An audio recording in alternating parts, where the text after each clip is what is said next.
I face plant into the street. I scrape my elbow really hard on the asphalt. Hi guys, welcome to Real Girl Thrift. My name is Angie and I resell clothing online to make an income. So I go to thrift stores, I find name brand clothing that resells well, and then I take pictures of it, I take measurements of it, and I list it on Poshmark, eBay, and Mercari. If you are new here and you haven't subscribed already, please go ahead and subscribe. I would love for you to follow my reselling journey. I do what sold videos, I do thrift with me, I do thrift hauls, and today I am doing a chatty work with me. So this is the busy time of season for resellers and really everybody as it comes to making some money, honey. So I'm gonna do a chatty work with me. So if you need to get some work done, whatever work you do, please go ahead and give this video a listen as you work. We can just be co-workers, so hopefully it'll make your day go a little bit better. So anyways, I do have some juicy things to share with you. So, I mean, why not give it a listen? So today I'm actually going to be prepping some clothes. I have this bucket of clothes here that needs to be prepped to list. So I'm going to be working on that as I chat with you today. So I have my iron here. I have my scissors. Yeah, so we'll just get into it. Oh, I have my coffee. One thing I want to mention real quick, and you can let me know in the comments down below. I'm getting close to burnout, and it happens periodically with reselling. What I have been doing that's not the healthiest is I've been continually checking to see if I get a sale. My reselling room, this room I share with my husband, you can see he has his like guitars and his equipment over here. He does some keyboard music, like I don't even know how to explain it. He's gifted. I mean, if he tries something once and he's kind of good at it, he starts to be really good at it. And I'm not just tooting his horn because he's my husband. It's because it's true. So anyways, he's got his stuff back there. I've got my reselling stuff on the opposite side of the room. So we're supposed to share this room. The problem is my reselling stuff has kind of started to overtake the room a little bit. Hey, I'm cool with it. Husband, not so cool. Anyways, it's good. Getting close to burnout, I need to restructure. So how I'm going to do that is I'm going to take some time off of my phone because it has become an addiction. So what I'm going to do is I need to figure out a structure. If you know a structure to set boundaries with yourself, not only with reselling or your phone, please put it in the comments below. I could really use the help. Okay, today's topic is going to be some embarrassing life stories. I mean, we all have embarrassing things that happen to us in life. So I thought I would share some of mine with you and we will get to work. I'm going to start working on this tote over here.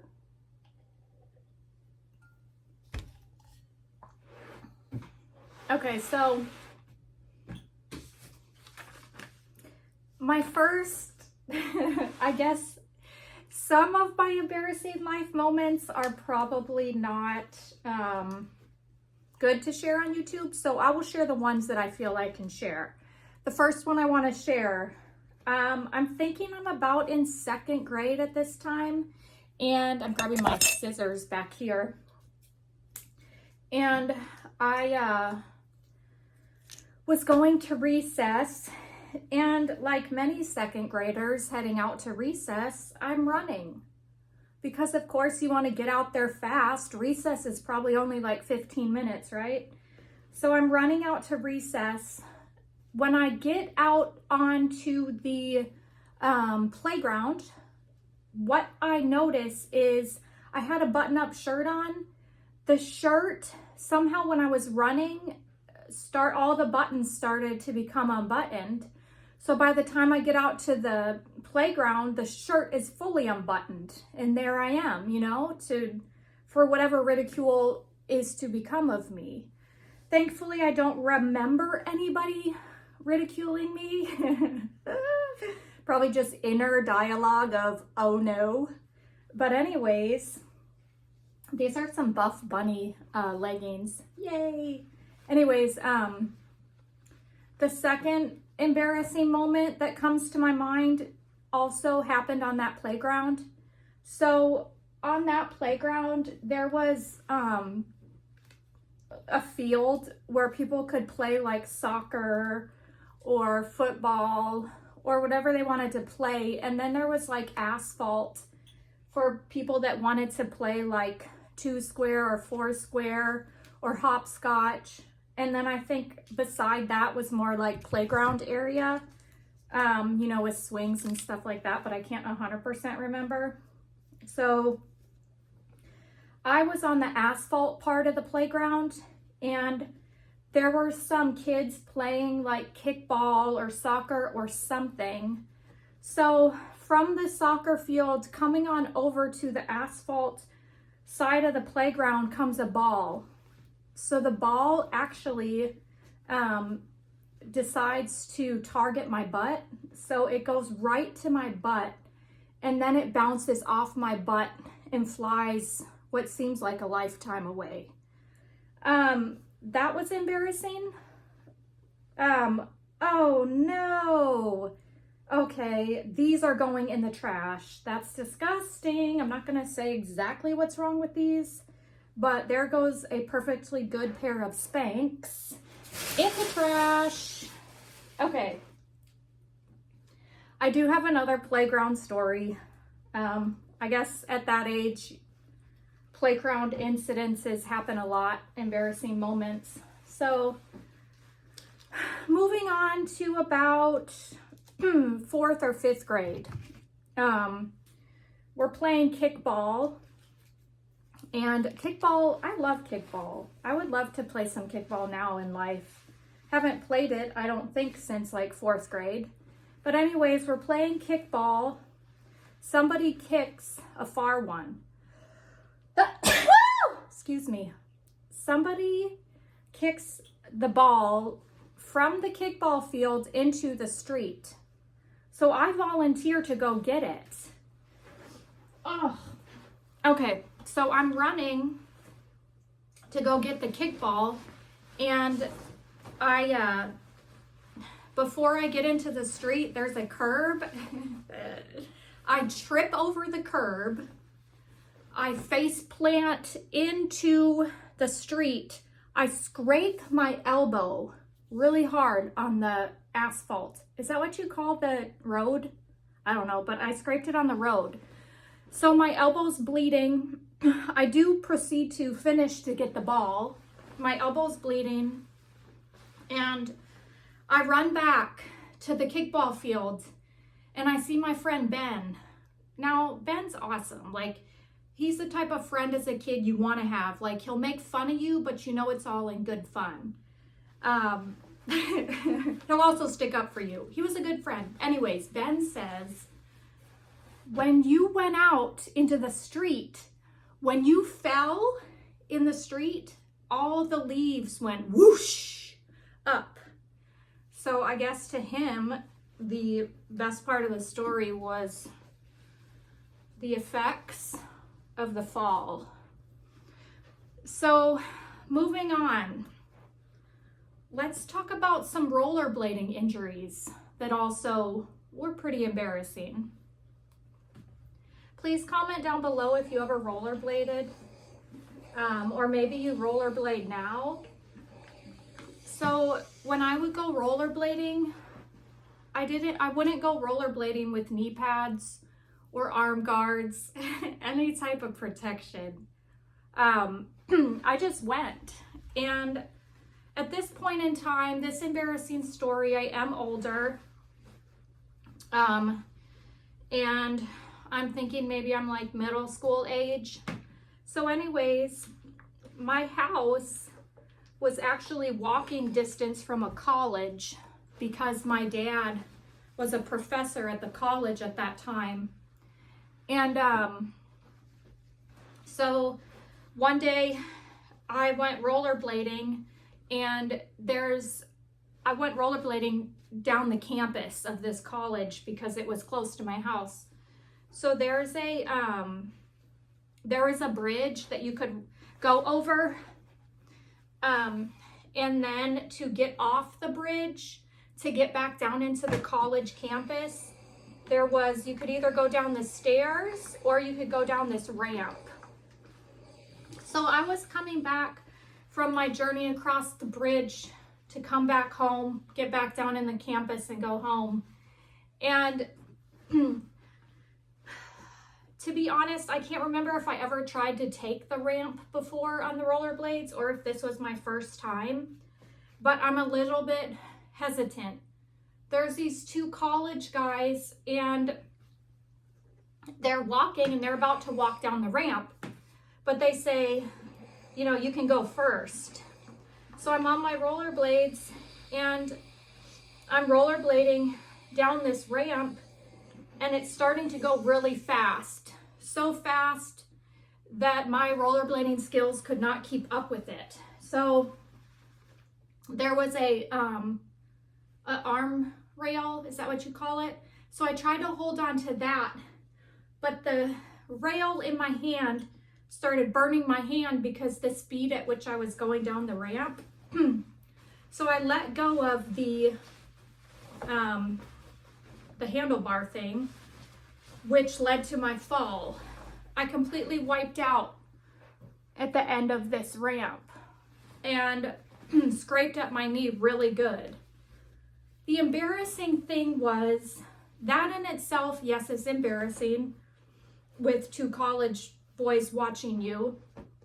But what's also embarrassing is that these college boys were completely silent after my fall. Sheer silence. They said absolutely nothing. I rollerbladed home with a bloody knee, kind of embarrassed. I do have another embarrassing rollerblading story. So this time I went with my sister, Erica.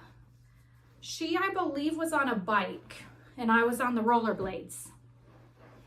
We were still down, I think, by the college campus area where our house was.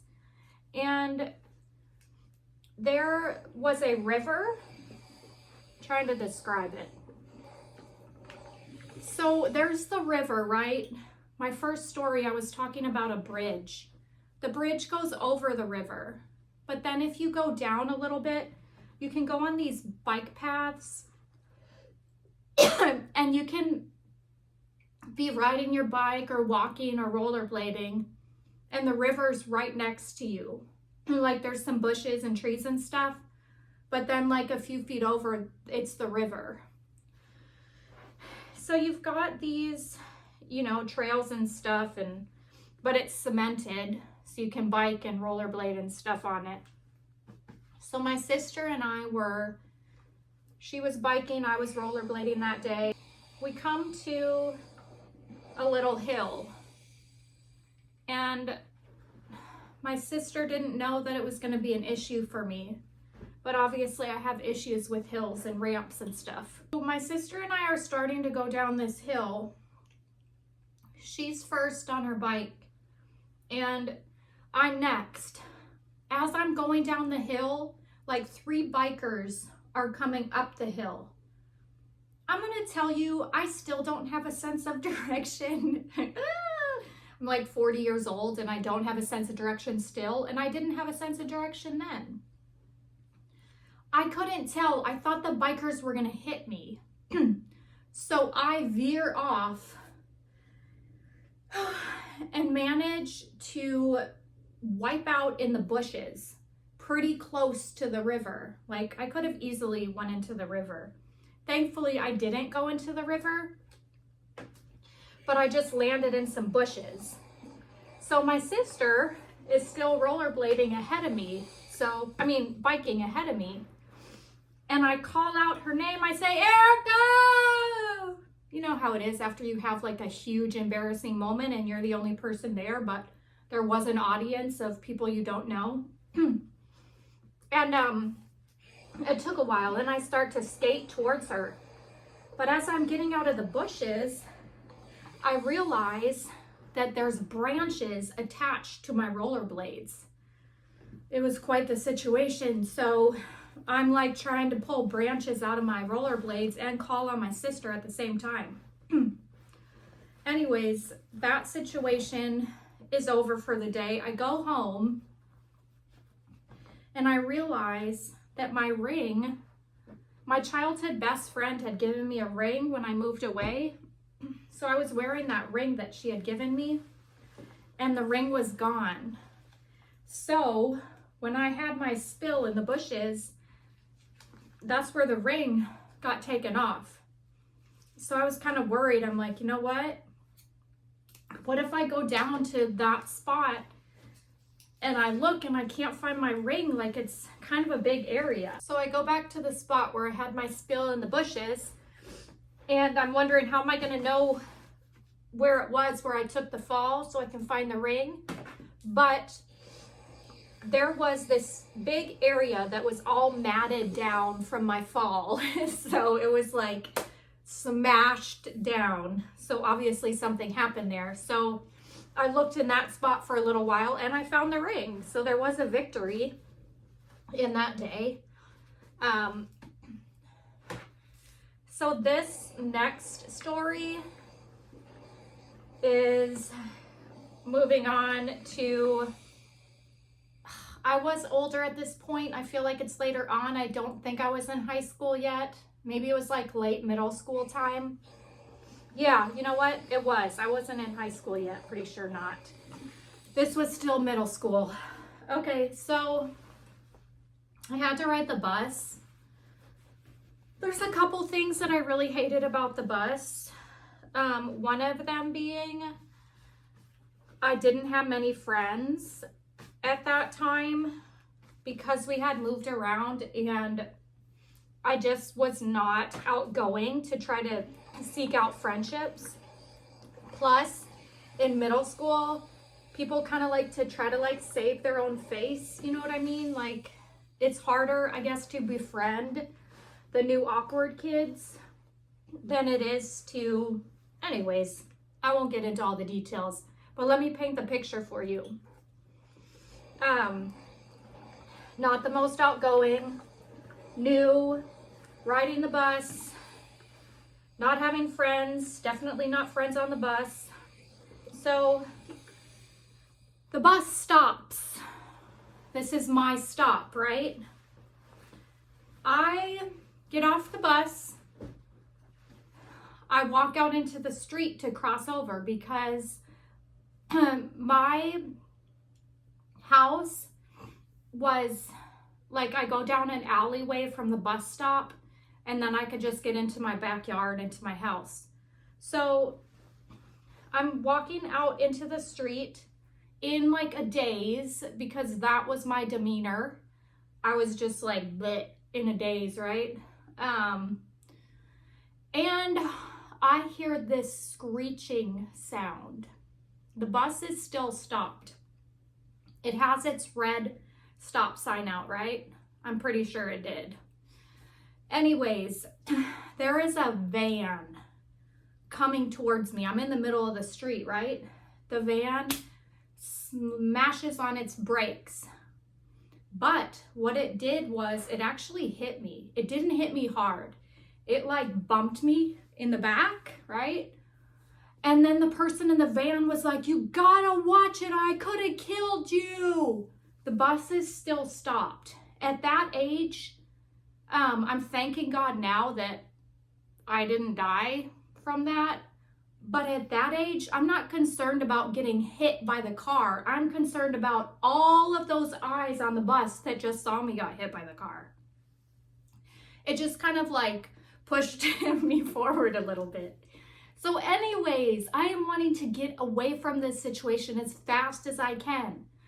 Bus still stopped. I don't understand how the laws of the situation were not in effect. I have no idea. I have no idea why the bus was still stopped. I have no idea why that van wouldn't have slowed down and stopped when they saw a school bus stopped. I have no idea. But what happened next? I just want to go home. I just want to forget about the whole situation. I walk down to the entrance of my alleyway. Bus still stopped. All of a sudden there's a cop car. Like I want a cop involved. Anyways, the cop's like starting to talk to me. Are you okay? Da, da, da. I'm trying to just kind of like blow the cop off. Can I just get away from this whole situation? So I managed to talk to the cop a little bit. Bus drives off, whatever. I walk down the alleyway and I go home. I say nothing to nobody. Like, who needs to know, right? Anyways, next day I get on the bus at school. I sit down. A girl that never sits by me on the bus comes and sits down next to me. And she says, straight out, did you get hit by that car? And I said straight out, no. Anyways, that was embarrassing for me. That was also life-threatening. I have another life-threatening story, but I will not add it into this. It's just too much. But that's the thing with that age. Like, even if your life is in danger, it's more embarrassing that people saw you than it is in that, I don't even know how to explain it, in that situation. So that for me definitely was embarrassing. So I feel like that's the gist of some embarrassing moments I had to share today. I know I've got more, but as I think of them, maybe I will share them in future videos. Anyways, oh yeah. So last Chatty work with me, I talked about my health a little bit. I'll give you a little health update. So in July, I started having pain in my, right under my right ribs and right up in my right shoulder. So I went to the doctor. She thought it was gallbladder. They did a sonogram on it. Didn't show any gallstones. Gave me some medication for an ulcer. I took that medication for a month. And then actually, the pain did go away for a little bit. And I thought, okay, maybe, either the medication worked or the diet that I had switched to, maybe the diet was helping. So, anyways, the pain ended up coming back. So then the doctor scheduled me to have a HEDA scan. So let me explain to you what a HEDA scan is. So a HEDA scan is you lay on this bed. They inject this dye into your body. The dye goes through your liver and it makes your body like produce the bile or whatever that it's supposed to produce. And then it checks to see if there's any obstructions like in your liver or gallbladder. It's like extra intensive. So anyways, I scheduled that appointment. Well, no, wait, here's what happened with that. So I'm thinking, do I schedule this appointment? I call and they say it's gonna be like $1,300 to get this procedure done because you have a high deductible on your insurance. So I'm thinking, I can't pay $1,300. So I'm trying to figure out, do I just get billed? Like, do I just make the appointment and get billed for it? So the pain didn't go away. So I'm like, well, this is the next step of the process. I'm probably just gonna have to, because they told me I could do a payment plan. I'm probably just gonna have to do the payment plan on it. So I scheduled the appointment. It gets closer to the appointment. I'm thinking about that $1,300. The pain kind of comes and goes. I cancel the appointment.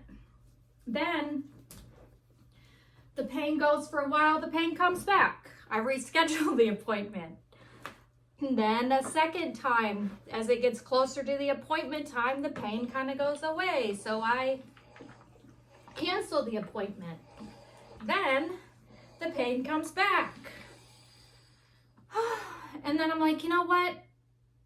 The last time I called and canceled the appointment, the lady said, so you do have a high deductible on your insurance, but if you pay out of pocket, it's only going to be $400 as opposed to the $1,300. So then I decided, you know what? I really am going to schedule then $400 as opposed to $1,300. So I schedule the appointment. I go on the appointment day.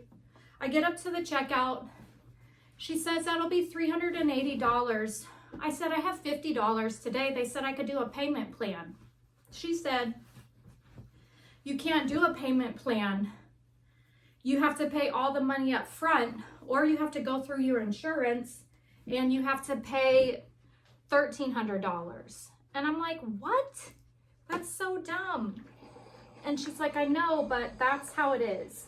So I say, well, I really wanted to leave, but since I had already canceled the appointment 2 other times and the pain was still there, I said, well, I don't have the $380, so I guess we're just gonna have to go through my insurance.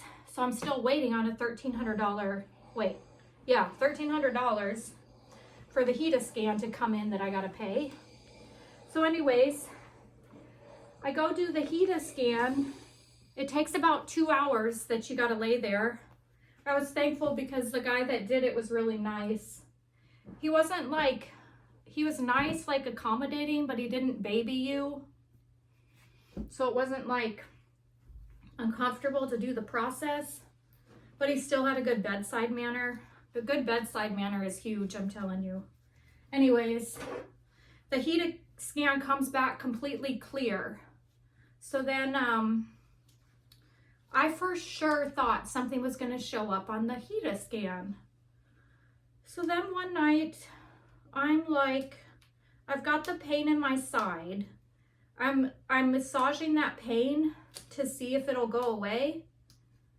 In the middle of the night, all of the pain showed up all around my belly button, but it hurt like excruciating. If somebody barely touched me, it hurt so bad. So my husband's like, I think you have like some sort of nerve condition. He's good with figuring stuff out. So anyways, he said, I think you need to go to a gastrologist, if I'm even saying that right. So anyways, I found a gastrologist and I scheduled an appointment. So that appointment for my consultation is gonna be on the day before Thanksgiving. I figured like, I don't know, I need to get it figured out. Obviously these doctor bills are crazy, but if the pain's not going away, I just want to know what's causing it, and I'm willing to do what it takes to get rid of it. Like if I need to like drastically change my diet, I will. I don't have a problem doing that. I just need to figure out what's causing the issue so I can get it resolved. So anyways, that's my little health update with the next process is the gastrologist, if that's even how you say it. So that's going to conclude our chatty work with me today. Please go ahead and subscribe, like this video, comment your thoughts down below, and I will see you next time. Oh, also let me know if you like the chatty work with me's, if you want me to do more of those, or if you prefer like the thrift with me, thrift hauls. Just let me know what you prefer so I can be putting those videos out. Have a great day. Bye.